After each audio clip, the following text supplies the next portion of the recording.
Hello students, yesterday with कंचा classes में आप सभी का स्वागत है। तो आइए आज इस वीडियो को देखते हैं। आज क्लास 10th का साइंस चैप्टर 4 है, कार्बन और उसके यौगिक, कार्बन एंड इट्स कंपाउंड। ठीक है, इस वीडियो में आपको कुछ खास चीज़ें मिलेंगी, जैसे कि 1 नंबर के जो क्वेश्चन होते हैं, जो 1 नंबर क्वेश्चन में बहुत से बच्चे फंस भी जाते हैं कि अरे ये क्या गया, तो मैंने पढ़ा ही नहीं था। तो आज मैंने इस वीडियो को ये वीडियो बहुत ख़ास है और इसमें 1 नंबर के क्वेश्चन पूछे जाएंगे जो बहुत मोस्ट इंपॉर्टेंट क्वेश्चन है। ठीक है, तो बहुविकल्पी में पूछे जाते हैं और शॉर्ट क्वेश्चन में पूछे जाते हैं। तो चलिए इस वीडियो को स्टार्ट करते हैं। सबसे पहला क्वेश्चन है, कार्बन क्या है?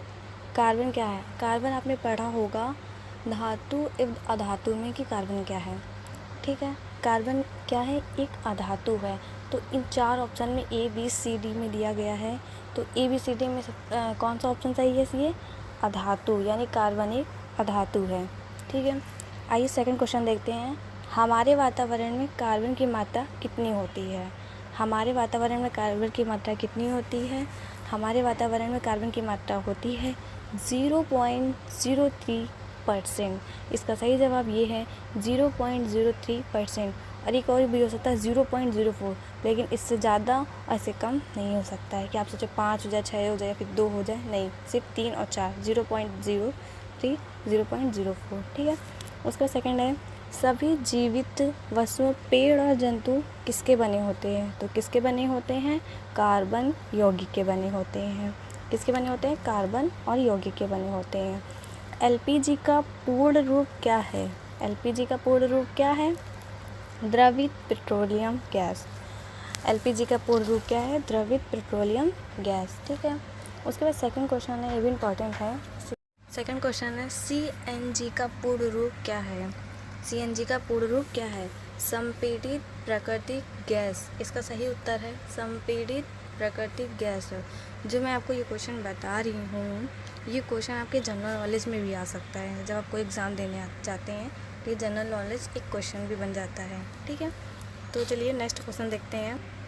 कार्बन हमेशा किस प्रकार का आबंध बनाता है? तो कार्बन हमेशा सहसंयोजक आबंध बनाता है। कौन सा आबंध बनाता है? सहसंयोजक आबंध बनाता है। ठीक है, उसके बाद नेक्स्ट है, कार्बन का परमाणु क्रमांक कितना होता है? कार्बन का परमाणु क्रमांक कितना होता है? कार्बन का परमाणु क्रमांक होता है 6। ध्यान रखिएगा इस क्वेश्चन को भी, बहुत बच्चे कंफ्यूज हो जाते हैं कि 6 होता है, 4 होता है, 2 होता है। इसका कार्बन का परमाणु क्रमांक 6 होता है। कार्बन के बाहरी सेल में कितने परमाणु होते हैं? तो कार्बन के बाहरी सेल में सिर्फ 4 परमाणु होते हैं। ये सब अगर आपको नहीं समझ में आ रहा है तो आप मेरी नेक्स्ट वीडियो देखिएगा, जो मैंने कार्बन है उसके यौगिक पढ़े हैं, तो उसमें सारे क्वेश्चन दिए गए हैं कि किसके कितने होते हैं, किसके कितने नहीं होते हैं। ठीक है, उसके बाद नेक्स्ट है, कार्बन का इलेक्ट्रॉनिक विन्यास कितना होता है? तो कार्बन का इलेक्ट्रॉनिक विन्यास मैंने आपको बताया था, उसमें 2 और 4 होता है। ठीक है, इसका सही जवाब है 2 और 4। कार्बन किस प्रकार अपने अंतिम सेल में 8 इलेक्ट्रॉन प्राप्त करता है? कितने सेल 8 इलेक्ट्रॉन प्राप्त करता है। अपने इलेक्ट्रॉन और दूसरे इलेक्ट्रॉन का साझा करके इलेक्ट्रॉन सेल से प्राप्त करता है। कार्बन की कितनी संयोजकता होती है? 4। कार्बन की कितनी संयोजकता होती है? 4। कार्बन निम्न में से क्या होता है? टेट्रावैलेंट चतुसंयोजक, यानी जो 4 होता है CH double triple bond H, यानी टेट्रावैलेंट चतुसंयोजक। कार्बन के कितने अपरूप हैं तथा कौन कौन से हैं? तो कार्बन के कौन कौन से हैं? हीरा और ग्रेफाइट।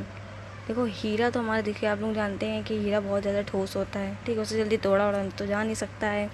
तो कार्बन के कितने अपरूप हैं तथा कौन कौन से? हीरा और ग्रेफाइट। हीरा भी सही है, अगर एक ऑप्शन में भी आता है कि अगर दे दिया जाए आपको सिर्फ हीरा और ग्रेफाइट, मतलब जैसे एक क्वेश्चन दिया गया है कार्बन के कितने अपरूप है तथा कौन कौन से, तो अगर दिया गया है हीरा तो आप लोग हीरे में टिक कर देंगे। अगर ग्रेफाइट दिया गया तो ग्रेफाइट सही है। ठीक है, फिर उसके बाद नेक्स्ट है, निम्नलिखित में से कार्बन के कौन कौन अपरूप हैं? हीरा, ग्रेफाइट, बर्कमस्टर, फ्रेम।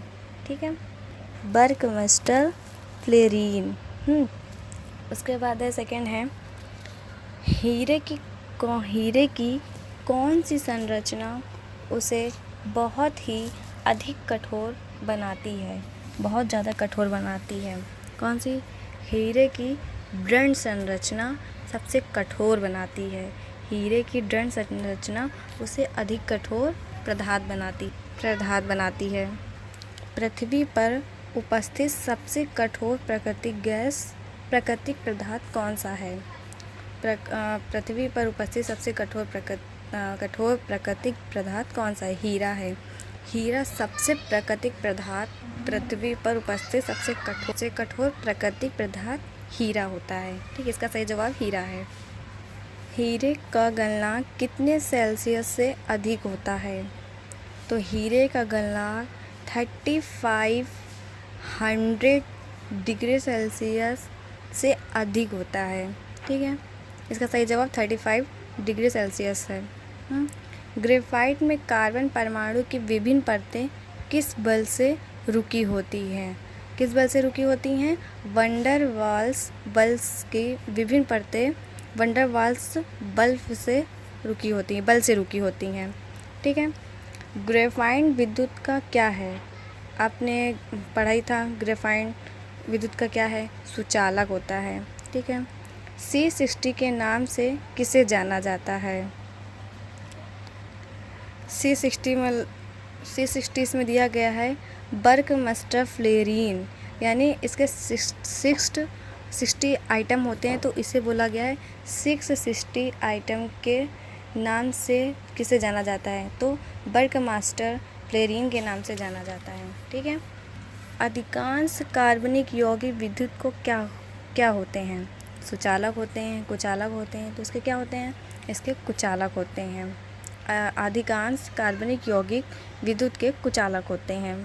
नेक्स्ट क्वेश्चन है, बर्कमास्टर फ्लेरीन की संरचना किसके समान है? किसके समान होती है? फुटबॉल के समान होती है, नहीं गोल होती है। उसकी जो संरचना होती है बिल्कुल गोल होती है। मैंने कार्बन है उसके यौगिक में मैंने बताया कि उसकी संरचना कैसी, फुटबॉल के जैसे एकदम गोल होती है। बर्कमास्टर फ्लेरीन की संरचना फुटबॉल की जैसी। उसका सही जवाब है फुटबॉल। ओके, उसके बाद नेक्स्ट है, नीचे दिए गए विकल्पों में सही का चयन करें। तो इसका सही का चयन करना है। इसका सही उत्तर है कार्बनिक यौगिक निम्न गलनांक और क्वथनांक वाले सहसंयोजक यौगिक हैं। इसका सही जवाब है कार्बनिक यौगिक निम्न गलनांक और क्वथनांक वाले सहसंयोजक यौगिक हैं। ठीक, उसके बाद नेक्स्ट है, हाइड्रोकार्बन का सबसे महत्वपूर्ण प्राकृतिक स्रोत क्या है? हाइड्रोकार्बन का सबसे महत्वपूर्ण प्राकृतिक स्रोत क्या है?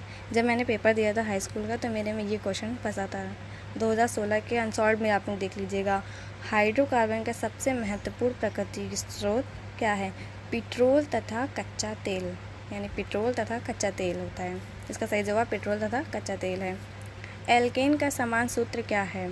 एल्केन का जो समान सूत्र है, इससे मैं आपको क्वेश्चन भी मैं बताऊँगी, इसके क्वेश्चन भी कैसे करते हैं, लेकिन एल्केन का सूत्र बहुत इंपॉर्टेंट है। ठीक है, इससे शॉर्ट में भी पूछ सकता है, या फिर अगर कोई क्वेश्चन भी दे दिया जाएगा तो उसमें भी ये पूछ लेगा कि एल्केन का सूत्र क्या है, इसकी परमाणु संरचना कैसे बनाई जाती है, ये सब चीज़ें पूछ लेगा इसमें।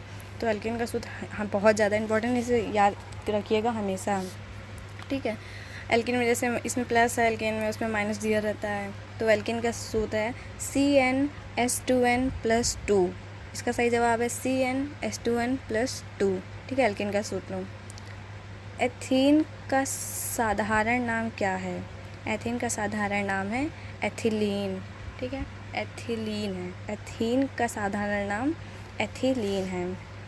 फिर उसके बाद है एथाइन का साधारण नाम क्या है? एथाइन का साधारण नाम एसिटिलीन है। ठीक है, ये भी क्वेश्चन मेरे पेपर में आया था। उसके बाद IUPAC का पूर्ण रूप क्या है?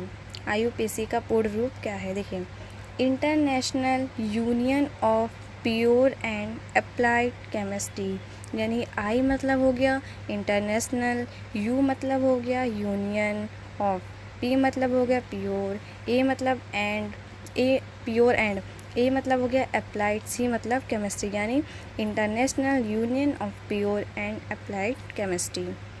ठीक, उसके बाद नेक्स्ट है प्रोपाइन, जिसका अणुसूत्र C3H4 होता है, उसका साधारण नाम क्या है। देखिए प्रोपाइन का अणु सूत्र तो मैंने आपको बताया C3H4 होता है, लेकिन उसका साधारण नाम पूछा गया इसी का, तो मेथिल एसिटिलीन। ठीक है, मेथिल इसका सही क्वेश्चन आंसर है मेथिलीन एसिटिलीन, मेथिल एसिटिलीन। उसके बाद नेक्स्ट है प्रोपीन, जिसका अणु सूत्र C3H6 है होता है, उसका साधारण नाम प्रोपिलीन होता है। देखिए प्रोपीन का अणु सूत्र है C3H6, ठीक है, होता है, लेकिन उसका साधारण नाम दिया गया है प्रोपिलीन। ठीक है, इसका सही जवाब है प्रोपिलीन। हमारे घर में, नेक्स्ट क्वेश्चन है, हमारे घर में उपयोग होने वाले ईंधन में मुख्य रूप से कौन सा गैस होती है, कौन सी हम लोग JPG gas, LPG gas use करते हैं, LPG।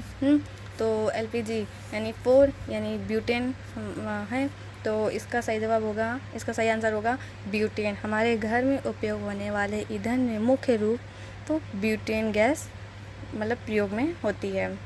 एथेनॉल का साधारण नाम क्या है। एथेनॉल का साधारण नाम एथिल अल्कोहल है। एथेनॉल का साधारण नाम एथिल अल्कोहल है। एथेनोइक अम्ल का साधारण नाम क्या है। देखिए इसमें बहुत बच्चे कंफ्यूज हो जाते हैं। एथेनॉल का साधारण नाम तो मैंने बताया था आपको एथिल अल्कोहल है, लेकिन एथेनोइक अम्ल का साधारण नाम एस्टिक अम्ल है। ठीक है, एस्टिक अम्ल। तो अगर आपको ये वीडियो पसंद आई हो तो ये चैप्टर तो ख़त्म हो गया फिलहाल।